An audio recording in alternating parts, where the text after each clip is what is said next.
حضرت ابراہیم علیہ السلام نے خواب دیکھا کہ وہ اپنے بیٹے کو ذبح کر رہے ہیں، اور یاد رکھیے کہ انبیاء علیہ السلام کا خواب سچا ہوا کرتا ہے۔ انبیاء علیہ السلام کا خواب اس درجے میں ہوا کرتا ہے کہ یہ اللہ تبارک و تعالیٰ کا حکم ہے۔ چنانچہ ابراہیم علیہ السلام نے خواب دیکھا کہ وہ اپنے بیٹے کو ذبح کر رہے ہیں، چنانچہ وہ اپنے بیٹے کے پاس گئے، حضرت اسماعیل علیہ السلام کے پاس گئے اور ان سے پوچھا کہ اے میرے بیٹے، میں نے یہ خواب دیکھا ہے، تمہاری کیا رائے ہے؟ تو بیٹا کس کا تھا؟ حضرت ابراہیم علیہ السلام کا بیٹا تھا۔ تو بیٹا کیا کہتا ہے؟ یا ابت افعل ما تؤمر ستجدنی ان شاء اللہ من الصابرین، کہ اے میرے پیارے والد، آپ کو جو حکم ہوا ہے اس حکم پر آپ عمل کر لیجئے اور انشاءاللہ آپ مجھے صبر کرنے والا پائیں گے۔ چنانچہ ابراہیم علیہ السلام نے اپنے پیارے بیٹے حضرت اسماعیل علیہ السلام کو لے کر مکہ مکرمہ سے لے کر منی پہنچے اور منی میں ذبح کی نیت سے ایک چھری لی۔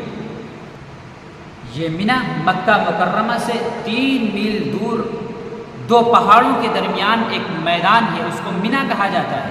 چنانچہ ابراہیم علیہ السلام جب وہاں پہنچے، جب آپ منی میں داخل ہونے لگے تو شیطان نے ان کے بیٹے حضرت اسماعیل علیہ السلام کو بہکانا شروع کیا، ورغلانا شروع کیا۔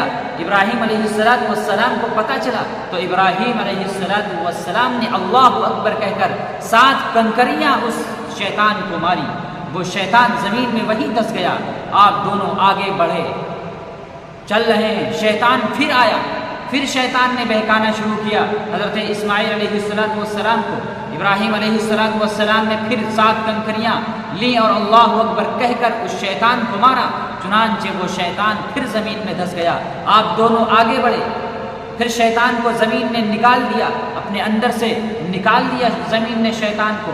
ابراہیم اور اسماعیل علیہ السلام پھر آگے بڑھے، شیطان نے پھر بہکانا شروع کیا تو پھر تیسری مرتبہ حضرت ابراہیم علیہ السلام نے 7 کنکریاں لی اور اللہ اکبر کہہ کر اس شیطان کو ماری۔ وہ شیطان وہی زمین میں دھس گیا۔ پھر حضرت اسماعیل اور حضرت ابراہیم علیہ السلام آگے بڑھے۔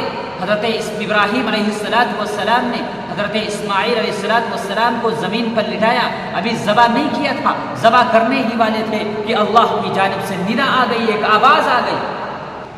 وہ آواز کیا آئی؟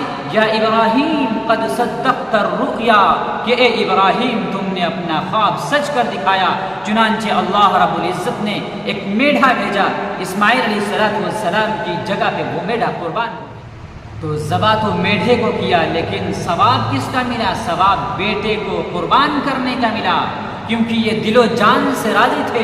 ابراہیم علیہ السلام بھی راضی تھے اور اسماعیل علیہ السلام بھی راضی تھے کہ اللہ کی خاطر اور اللہ کے راستے میں ہم جان دے دیں گے، جان دینے کے لیے تیار ہیں۔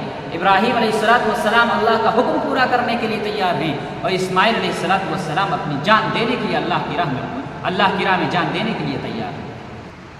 کہ باپ بھی تیار ہے اور بیٹا بھی تیار ہے، کوئی کسر نہیں چھوڑی اللہ کے حکم کو پورا کرنے کی۔ اللہ کے یہاں نیت دیکھی جاتی ہے اور یہ دونوں اپنی نیت میں سچے تھے، اسی لیے اللہ جل شانہ نے فرمایا فلما اسلما وتلہ للجبین۔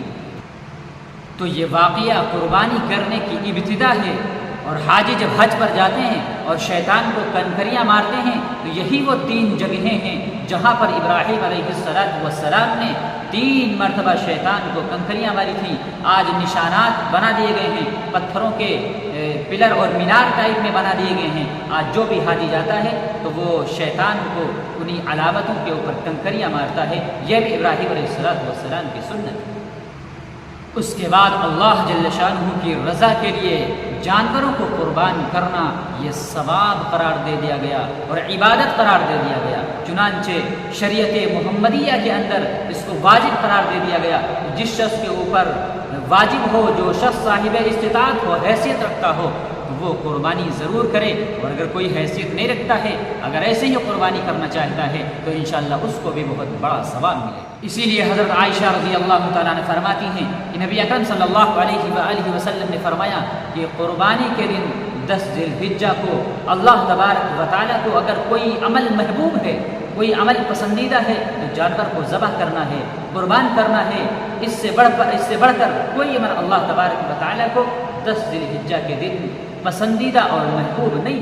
اور فرمایا کہ قربانی کا خون زمین پر گرنے سے پہلے اللہ تبارک و تعالیٰ کی رضا کے مقام تک پہنچ جاتا ہے، اللہ تبارک و تعالیٰ اس کو قبول فرما لیتا ہے۔ اسی طرح حضرت علی رضی اللہ تعالیٰ عنہ فرماتے ہیں کہ نبی اکرم صلی اللہ علیہ وسلم نے حضرت فاطمہ رضی اللہ تعالیٰ عنہ سے فرمایا کہ اے فاطمہ جاؤ اور اپنی قربانی کے پاس حاضر ہو جاؤ، کیونکہ جیسے ہی قربانی کے جانور کا خون کا ایک قطرہ زمین پر گرے گا تو اللہ تبارک و تعالیٰ تمہارے گناہوں کو معاف فرما دے گا، اور قیامت کے دن اس کا خون اور اس کا گوشت لایا جائے گا اور 70 گنا بھاری کر کے تمہارے ترازو میں، تمہارے نام اعمال میں رکھ دیا جائے گا۔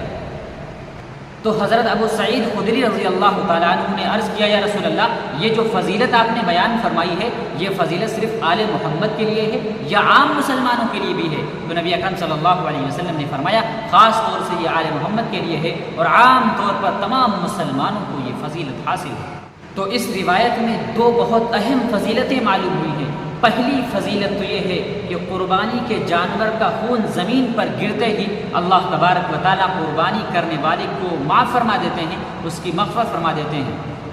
اور دوسری جو اہم فضیلت ہے وہ یہ ہے کہ قیامت کے دن قربانی کا خون اور گوشت لایا جائے گا اور 70 گنا بھاری کر کے اس کے نام اعمال میں اس کو رکھ دیا جائے گا۔ یہ کتنی بڑی فضیلت ہے، اس لیے جس شخص کے اوپر قربانی واجب ہے، جو صاحب استطاعت ہے، اس کو ضرور قربانی کرنا چاہیے، بلکہ خوش دلی سے اور اچھی نیت سے قربانی کرنا چاہیے کہ اللہ کے نبی صلی اللہ علیہ وسلم نے اتنی ساری فضیلتیں بیان فرمائی ہیں۔ اس لیے ہمیں نہایت خوش دلی اور فراخ دلی سے قربانی کرنا چاہیے کہ نبی اکرم صلی اللہ علیہ وآلہ وسلم نے اتنی ساری فضیلتیں قربانی کرنے والے کی بیان فرمائی ہیں کہ قیامت میں اس کو یہ اعمال ملیں گے۔ اور سب سے بڑی فضیلت انسان کے لیے کیا ہو سکتی ہے کہ اللہ تبارک و تعالیٰ اس کو معاف فرما دے۔ فرمایا کہ خون کا قطرہ زمین پر گرتے ہی اس کی بخشش کر دی جاتی ہے، اس کو معاف کر دیا جاتا ہے۔ اس لیے بندے کو چاہیے، انسان کو چاہیے کہ فراخ دلی کے ساتھ، خوش دلی کے ساتھ قربانی کرے۔